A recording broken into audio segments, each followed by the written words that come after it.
दोस्तों, छठ पूजा उत्तर प्रदेश और बिहार के रहने वाले लोगों के लिए उनका मान सम्मान और उनका अभिमान है।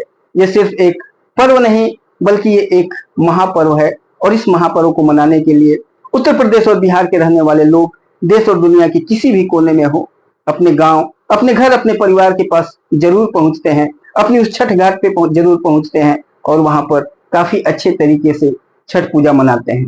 दोस्तों, इसी तरह से एक डीएम साहिबा जो कि उत्तर प्रदेश के कानपुर की डीएम थी, उनका घर बिहार के बक्सर जिले में था।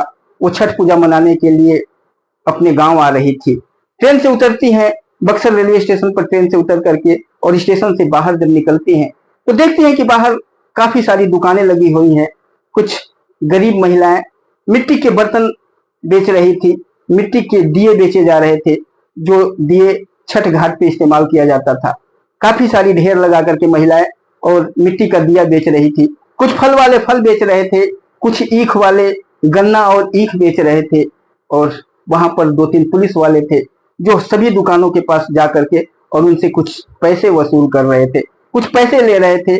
और डीएम साहिबा वहां पर खड़े खड़े ये सारी चीजें देख रही थी, क्योंकि डीएम साहिबा को वहां से ऑटो पकड़ करके और जाना था और अभी तक वहां पर कोई ऑटो आया नहीं था। ऑटो का इंतजार कर रही थी और ये सारा मंजर उनके आंखों के सामने से हो रहा था और ये सारी चीजें वो देख रही थी। तभी एक पुलिस वाला एक गरीब बूढ़ी महिला जो होती है, जो दिया बेच रही होती है, उसके पास जाता है, उससे पैसे मांगने लगता है। वो महिला कहती है कि अभी अभी बाबू मेरे पास पैसे नहीं है, थोड़ी देर के बाद मैं आपको दे दूंगी साहब। और तभी पुलिस वाला उससे कहता है कि 100 दिए मुझे एक पॉलिथीन में बांध करके दो। वो महिला 100 दिए उसको एक पॉलिथीन में बांध करके देती है और वो पुलिस वाला उस पॉलिथीन को लेकर के जाने लग जाता है। महिला पीछे से आवाज लगाती है कि साहब इस दिए का पैसा तो दे दीजिए। पुलिस वाला कहता है कि नहीं, पैसे नहीं है, पैसा किस चीज की दूं मैं, पैसे किस लिए तुम मांग रही हो। और उल्टा पुलिस वाला उस महिला को डांटने लग जाता है। महिला रोने गिलगिलाने लग जाती है और कहती है साहब 100 दिए आप लेकर के जा रहे हो और इसका कुछ भी पैसा नहीं दे रहे हो। हम लोग कैसे अपना पेट पालेंगे, कैसे अपने बच्चों को पालेंगे। और इतना कह कर करके वो रोने और गिलगिलाने लगती है। तभी वहां पर खड़ी डीएम साहिबा यह सारी चीजें देखती रहती हैं और देखने के बाद डीएम साहिबा उस पुलिस वाले को कहती है कि भाई साहब एक सेकेंड इधर आइए। पुलिस वाला कहता है हाँ बताओ क्या कहना चाहती हो। तभी डीएम साहिबा उसके नजदीक जाती हैं और कहती हैं कि ये क्या काम कर रहे हैं आप। एक गरीब महिला जो दिए बेच करके, मिट्टी के बर्तन बना करके अपना पेट किसी तरह से पाल रही है, यही तो मौका है 1-2 दिन छठ का। इसी में जो थोड़ा बहुत वो बेच लेगी, अपने बाल बच्चे के लिए, अपने बच्चों को खाने पीने के लिए कुछ दिनों के लिए उसके पास पैसे हो जाएगा। उसके बाद इस मिट्टी के बर्तन को कौन पूछता है। और आप इसी छठ के दौरान ही इससे इस तरह से 100-100 दिए लेकर के चले जाएंगे और ये बेचारी फिर क्या करेगी, कैसे अपना पेट पालेगी। ये तो गलत काम है, ऐसा काम मत करिए आप, उसको पैसे दे दीजिए। तभी पुलिस वाला काफी उखड़े हुए स्वर में कहता है कि तुम कौन होती हो मुझे समझाने वाली और मुझे बताने वाली कि मुझे पैसा देना है या नहीं देना है। मैं नहीं दूंगा, क्या कर लोगी, जो करना है कर लो। तभी डीएम साहिबा कहती है कि मैं कुछ नहीं कर सकती हूँ, मैं तो एक आम नागरिक हूँ, मेरे अंदर इतना पावर कहाँ है कि मैं आपका कुछ कर सकूं। लेकिन आपके अंदर इतनी तो इंसानियत होनी चाहिए कि एक गरीब महिला को इस तरह से आप परेशान ना करें। आपको गवर्नमेंट तनख्वाह देती है, आपके पास पैसे की कमी है क्या कि आप तनख्वाह से आपका परिवार का गुजारा नहीं हो रहा है। इस गरीब को क्यों इस तरह से आप सता रहे हैं, क्यों परेशान कर रहे हैं। तभी पुलिस वाला कहता है देखिए ये जींस पैंट और शर्ट डाल करके और अब ज्यादा तीस मार खा मत बनिए, अपने आप को ज्यादा स्मार्ट बनने की कोशिश मत करिए, अपने आप को ज्यादा पढ़ी लिखी जताने की कोशिश मत करिए, नहीं तो आपके साथ बहुत उल्टा हो जाएगा। और जब उल्टा हो जाएगा तो आप कहेंगे कि एक महिला के साथ पुलिस वालों ने अभद्र काम कर दिया। इसलिए आप अपना मुंह चुपचाप बंद रखिए, जो मैं कर रहा हूं मुझे करने दीजिए, मुझे पता है यहाँ पर क्या करना चाहिए। ये पूरा एरिया हमारा है, इस एरिया में का देख रेख हम ही करते हैं, इसलिए मुझे समझाने की जरूरत नहीं है।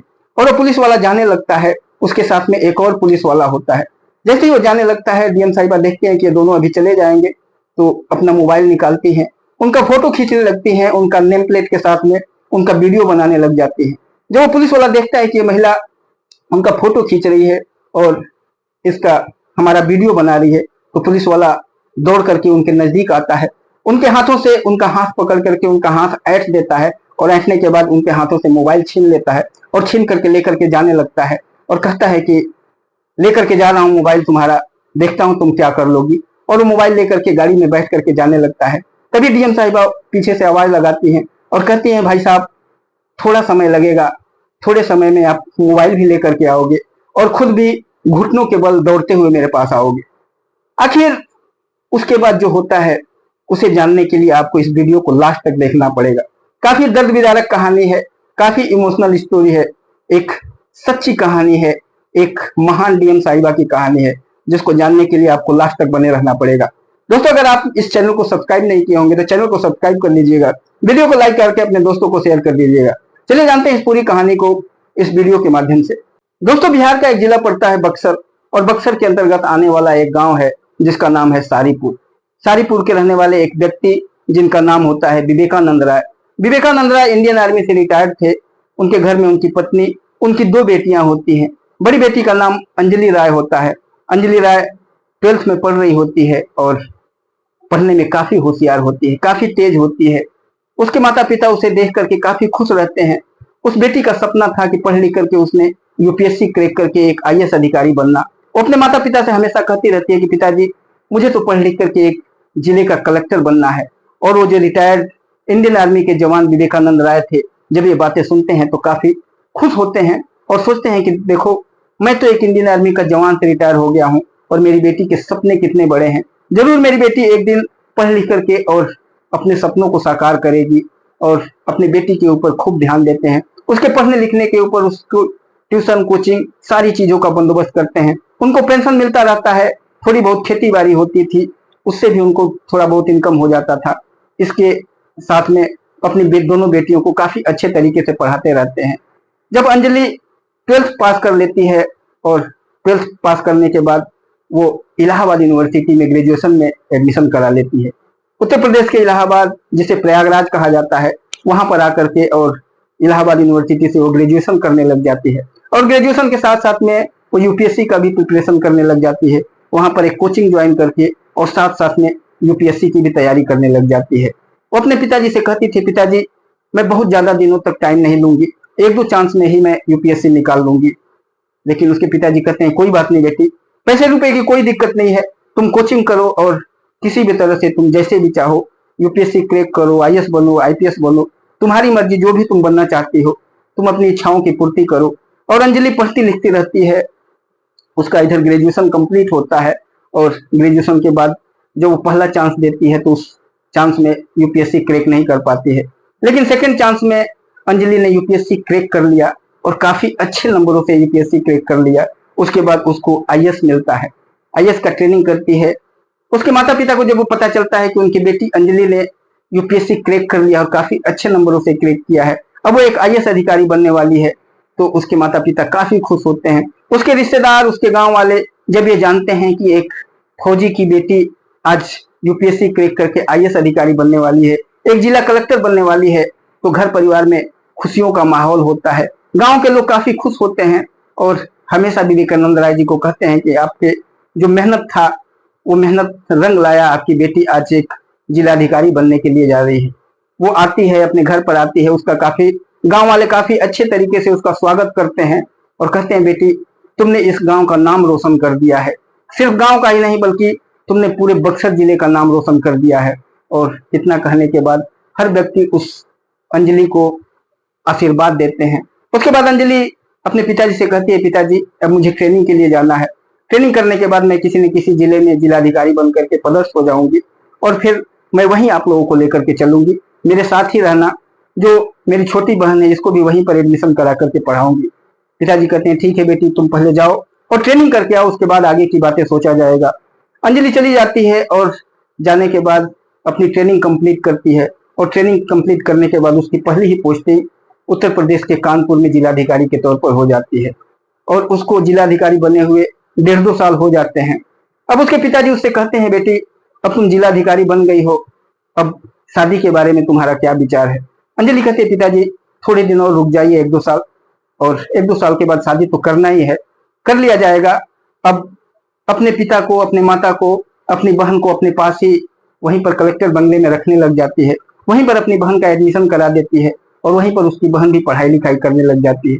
इसी बीच छठ आता है और छठ से कुछ दिन पहले ही उसके माता और पिताजी कहते हैं बेटी छठ से पहले हम लोग को गांव जाना है, हम लोग जा रहे हैं और छठ की तैयारियां करेंगे, क्योंकि तुमने यूपीएससी क्रैक करके तुम कलेक्टर बन चुकी है और तुम्हारा हम लोगों ने मनौती किया था कि जब तुम यूपीएससी क्लियर कर लेगी तो छठ पूजा काफी धूमधाम से किया जाएगा और उसकी हम लोग तैयारी करते हैं और छठ से 1-2 दिन पहले तुम भी आ जाना। अंजलि कहती है ठीक है पिताजी। अंजलि रिजर्वेशन करा करके अपने माता पिता को भेज देती है और साथ में उसकी बहन भी अपने माता पिता के साथ चली आती है। ये लोग गांव आ जाते हैं और छठ पूजा की तैयारियां करने लग जाते हैं।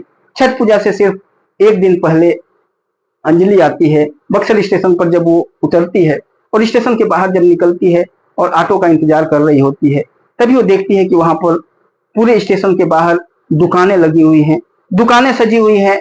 वहां पर बहुत सारी महिलाएं, बहुत सारी बूढ़ी बूढ़ी गरीब महिलाएं मिट्टी के बर्तन बना करके बेच रही होती हैं। मिट्टी का जो दिया बना करके बेच रही थी, जो दिया छठ घाट पे जलाया जाता है, वो सारी चीजें वो लोग बेच रही होती हैं। कुछ गन्ने वाले वहां पर इकट्ठा गन्ना बेच रहे थे, कुछ फल वाले फल बेच रहे थे और 2-3 पुलिस वाले थे। सभी दुकानों पर जा जा करके उनसे पैसे तसील रहे थे। वहां पर खड़े खड़े ये सारा मंजर वो देखती रहती है और देखने के बाद वहां पर खड़ा होकर के सोचती रहती है कि देखो ये पुलिस वाले भी कैसे हैं, ये बिहार कभी भी नहीं सुधरेगा, यहाँ के पुलिस वाले कभी भी नहीं सुधरेंगे। चाहे हर स्टेट के लोग सुधर जाएं लेकिन ये लोग नहीं सुधरेंगे। यही बातें वो सोचती रहती है। तभी 2 पुलिस वाले उसके नजदीक एक जो बूढ़ी औरत दिया बेच रही थी उसके पास आते हैं, उससे पैसे मांगने लग जाते हैं। वो जो बुढ़िया होती है कहती है बेटा थोड़ी देर में आ जाना, अभी मेरी बिक्री नहीं हुई है, थोड़ी देर के बाद मैं आपको पैसे दे दूंगी। और तभी उसमें से एक पुलिस वाला कहता है कि 100 दिया एक पॉलिथीन में बांध करके मुझे दो। वो बुढ़िया काफी खुश होकर के 100 दिया बांध करके उस पुलिस वाले को दे देती है। वो सोचती है कि जरूर ये पैसा देगा, लेकिन वो जो दिया लेकर के पुलिस वाला जाने लगता है, वो बुढ़िया उसकी तरफ देखकर कहती है बेटा पैसा तो दे दो।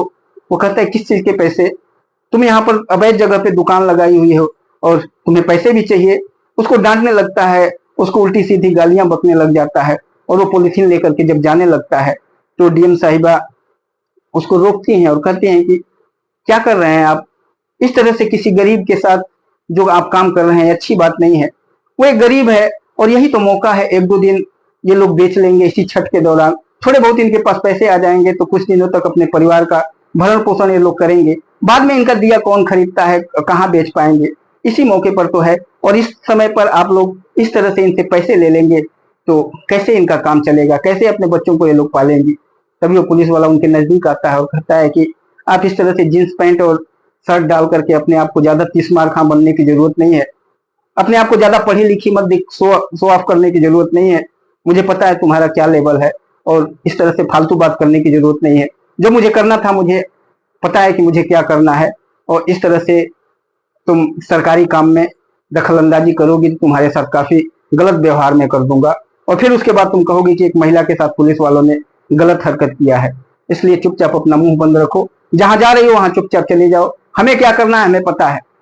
तभी जो डीएम साहिबा होती हैं वो कहती हैं कि आपको तो मुझे पता है कि सब कुछ पता है, लेकिन जो आप ये कर रहे हो, आपका अंदर से जो जमीर है वो गवाही दे रहा है क्या कि एक गरीब आदमी के साथ इस तरह का कृत्य करना, इस गरीब आदमी के 100 दिए लेकर के आप ऐसे ही मुफ्त में जा रहे हो। क्या आपको तनख्वाह नहीं मिलती है, आप वर्दी पहने हुए हो, सरकार आपको वर्दी दी है लोगों की रक्षा करने के लिए, गरीबों का मदद करने के लिए, और आप इन गरीबों को इस तरह से लूटोगे, ये कहाँ का न्याय है, कहाँ के आप लोग सिपाही और दरोगा हो, ये तो काफी गलत बात है और इस तरह की बातें नहीं होनी चाहिए। तभी वो पुलिस वाला उल्टी सीधी बातें बोलने लग जाता है, कुछ ऐसे लफ्ज भी इस्तेमाल करता है जो कि इस्तेमाल नहीं करना चाहिए। तभी जो कलेक्टर मैडम होती हैं, अंजलि मैडम जो होती हैं, वो अपना मोबाइल निकालती हैं और उन दोनों को जाते हुए फोटो खींचने लग जाती हैं। उनके सामने से आकर के उनके नेम प्लेट का फोटो जब खींचने लग जाती हैं, वीडियो बनाने लग जाती हैं, तो दोनों पुलिस वाले उग्र हो जाते हैं और दौड़ करके इनके हाथों से मोबाइल छीन लेते हैं। और जैसे ही ये मोबाइल छीन लेते हैं तभी डीएम साहिबा कहते हैं कि देखो जो तुम मोबाइल छीन रहे हो ना, अभी तुम मोबाइल मेरे पास भी लेकर के आओगे और तुम्हारे साथ काफी बुरी बातें हो जाएंगी। तभी जो पुलिस वाला होता है वो कहता है कि तुम मेरा कुछ भी नहीं बिगाड़ सकती हो, जो बिगाड़ना है तुम बिगाड़ लेना, यहीं पर जो थाना है उसी थाने पर हम लोगों की ड्यूटी है, वहीं पर मैं इसी थाने पर रहता हूँ, आपको जो करना होगा कर लेना, मैं मोबाइल लेकर के जाता हूँ और हिम्मत होगा तो आके अपनी मोबाइल लेकर के दिखा देना। और वो दोनों मोबाइल लेकर के चले जाते हैं। इधर जो डीएम मैडम वहां पर खड़ी हो जाती हैं थोड़ी देर में उनका जो एक भतीजा होता है वो उनको लेने के लिए वहां पर पहुंच जाता है अपनी गाड़ी लेकर के। और जब वो भतीजा पहुंचता है तो डीएम मैडम उसको सारी बातें बताती हैं और उससे मोबाइल लेकर के और वहां के तत्कालीन जो डीएम थे बक्सर के उनको कॉल लगा देती हैं और कहती हैं कि ऐसी ऐसी बातें हैं। अपना परिचय देने के बाद कहती हैं कि ऐसे ऐसी चीजें हुई हैं और उस मोबाइल में मैंने फोटो खींचा था, वीडियो बनाया था, लेकिन वो मोबाइल मेरा छीन करके और आपके पुलिस वाले लेकर के चले गए हैं। आप फटाफट यहाँ पर आ जाइए। जो डीएम साहब होते हैं वो इन्हीं के बैचमेट होते हैं, इनके साथ वाले ही होते हैं। इन दोनों ने ट्रेनिंग एक साथ ही किया होता है। जब ये अपना पता बताती हैं, अपना जब एड्रेस वो देती हैं, अपना नाम बताती हैं, तो तुरंत पहचान जाते हैं और कहते हैं कि इस बैच के ही आप हो ना। वो कहते हैं हाँ। तब दोनों एक दूसरे को जब अपना अपना नाम बताते हैं तो दोनों एक दूसरे को पहचान जाते हैं। फिर वो जो डीएम साहब बक्सर के होते हैं वो कहते हैं कि ठीक है, आप 5 मिनट रुकिए, मैं वहां पर पहुंच रहा हूँ। डीएम साहब अपने लाव लश्कर को लेकर के और बक्सर रेलवे स्टेशन पर पहुंच जाते हैं। जब डीएम साहब को इस तरह से आता हुआ लोग देखते हैं तो काफी हड़कंप मच जाता है। काफी लोग इधर से उधर भागने लग जाते हैं। वहां पर जो पुलिस वाले ड्यूटी पर होते हैं सब इधर उधर भागने लग जाते हैं। भाग करके डीएम साहब के पास पहुंचते हैं। तभी डीएम साहब कहते हैं कि सभी लोग चलो और थाने पर चलना है। और वहां से लेकर के डीएम साहिबा को अपनी गाड़ी में बैठा करके और थाने पर पहुंचते हैं। और जैसे ही थाने पर पहुंचते हैं वहां का दरोगा इनको देख करके कुर्सी से खड़े हो जाता है और खड़ा होकर के जोरदार सलूट मारता है और कहता है साहब आइए साहब बैठिए। तभी जो बक्सर के डीएम साहब होते हैं वो दरोगा उनको पहचान रहा होता है। वो कहता है साहब बैठिए और अपने जो सिपाही होते हैं उनसे कहता है कि साहब के लिए चाय पानी फटाफट लेकर के आओ। वहां जब सिपाही चाय पानी लेने के लिए जाने लगते हैं तभी वो जो डीएम साहब होते हैं बक्सर के वो कहते हैं कि आपके जो 2 सिपाही थे अभी जो रेलवे स्टेशन पर जिनकी ड्यूटी थी वो कहाँ पर है, उनको बुलाइए, उनसे बातें करना है। तभी वो कहता है कि ठीक है। उनको फोन करता है और फोन करके दोनों को बुलाता है और कहता है कि फटाफट इधर आ जाइए। वो दोनों पुलिस वाले वहां पर पहुंचते हैं और जब पुलिस वाले वहां पर पहुंच करके और महिला डीएम साहिबा को देखते हैं तो देखते हैं उनके पैरों तले जमीन खिसक जाती है। तब जो बक्सर के डीएम साहब होते हैं वो सारी बातें बताते हैं। कहते हैं कि ये जो सामने तुम्हारे बैठी हुई हैं ये कानपुर की डीएम साहिबा है और इनके साथ तुम लोगों ने जो अभद्र व्यवहार किया है इसके लिए तुम लोगों को माफ नहीं किया जाएगा। तभी वो जो दोनों सिपाही होते हैं वो दौड़ करके और मैडम के पैरों पर गिरने लग जाते हैं, माफी मांगने लग जाते हैं और कहते हैं मैडम हम लोग को पता नहीं था कि आप डीएम साहिबा हैं, मुझसे गलती हो गई, माफ कर दीजिए। लेकिन डीएम साहिबा कहते हैं कि आप लोग माफी करने लायक तो हो ही नहीं, आप लोग इंसान नहीं हो, आप इंसान के खाल में आप लोग एक भेड़िए हो। मैं तो माफ कर दूंगी, कोई दिक्कत नहीं है, मेरा हाथ तुम लोगों ने पकड़ा था, लेकिन जिस गरीब माँ के साथ, जिस गरीब बुढ़िया औरत के साथ जो तुम लोगों ने मिसबिहेव किया है उसका दिया लेकर के तुम लोगों ने पैसे नहीं दिया है, इस चीज को माफ कौन करेगा। उस गरीब को एक यही रोजी रोटी है, यही जो 2 दिन छठ का पूजा होता है इसी में उसने जो चीज बेच लेगी उसी से अपने परिवार का पालन पोषण करेगी और उस चीज में भी तुम लोग इस तरह का काम करते हो, ये कहीं का भी अच्छा नहीं है और इस बात का तुम लोग को सजा मिलना ही चाहिए। तभी वो डीएम साहब से कहती हैं कि साहब इस थाने के जितने भी लोग हैं इन सारे लोगों को सस्पेंड करिए और यहाँ पर नया स्टाफ को मंगाइए, क्योंकि ये लोग सारे लोग जो भी यहाँ पर हैं सारे लोग इस तरह के काम में ही लिप्त हैं और मैंने सारी चीजें पता कर लिया है। यहाँ पर ये जो दरोगा बैठा हुआ है ये सारे इन लोगों के लिए काम करते हैं। इस दरोगा को ले आकर के और सारा पैसा ये लोग यहाँ पर बैठ करके बांटते हैं और यही इन लोगों का काम है। इसलिए इस पूरे थाने को यहाँ पर सस्पेंड करिए और नया स्टाफ यहाँ पर मंगाइए। जो डीएम साहब होते हैं वो एसपी को फोन करके बताते हैं और कहते हैं कि इस थाने का जितना भी स्टाफ है ये सारे स्टाफ को सस्पेंड कर दीजिए। और ये जो दोनों सिपाही हैं जो डीएम साहब के साथ मिसबिहेव किए हैं वो डीएम साहब के पैरों पर गिर करके माफी मांगने लग जाते हैं। डीएम साहिबा कहती हैं कि मैं तुम्हारे पेट पर तो लात नहीं मारूंगी क्योंकि तुम्हारे भी बच्चे होंगे और अगर मैं नौकरी से निकलवाऊंगी तो तुम्हारे बच्चे भूखों मर जाएंगे, इसलिए नौकरी से नहीं निकलवाऊंगी, लेकिन तुम लोगों को ऐसी जगह पर पोस्टिंग कराऊंगी जहां पर तुम लोग घूस नहीं खा सकते हो। ऐसे आदिवासी इलाके में तुम्हारी पोस्टिंग करवाऊंगी कि वहां पर तुम्हें कुछ भी पैसे नहीं मिलेगा। और अगले ही दिन उन दोनों की एक काफी बैकवर्ड एरिया में पोस्टिंग हो जाती है और वहां पर वो लोग नौकरी करने लग जाते हैं और अपने किए पर उनको काफी शर्मिंदा होना पड़ता है। और इस तरह से डीएम साहिबा ने अपना जो ईमानदारी का परिचय देती हैं। तभी डीएम साहिबा का भाई वहां पर गाड़ी लेकर के आ जाता है और फिर डीएम साहिबा जो बक्सर के डीएम साहब होते हैं उनसे हाथ मिला करके और फिर अपने भाई के साथ गाड़ी पर बैठ करके अपने गांव पहुंच जाती हैं। जब गांव पहुंचती हैं, अपने माता पिता से जब मिलती हैं और सारी कहानी अपने माता पिता को जब बताती हैं, तो माता पिता से कहती हैं कि यहाँ का जो आपके बक्सर थाने का जितना भी स्टाफ है, सारा स्टाफ सस्पेंड हो चुका है और यहाँ पर अब नया स्टाफ आएगा, क्योंकि ये लोग लोगों से पैसे ले रहे थे और घूसखोरी कर रहे थे। तभी उसके पिताजी कहते हैं हाँ बेटी, ये तो हम लोग को पता है कि यहाँ का जितना भी स्टाफ है सब घूसखोर था।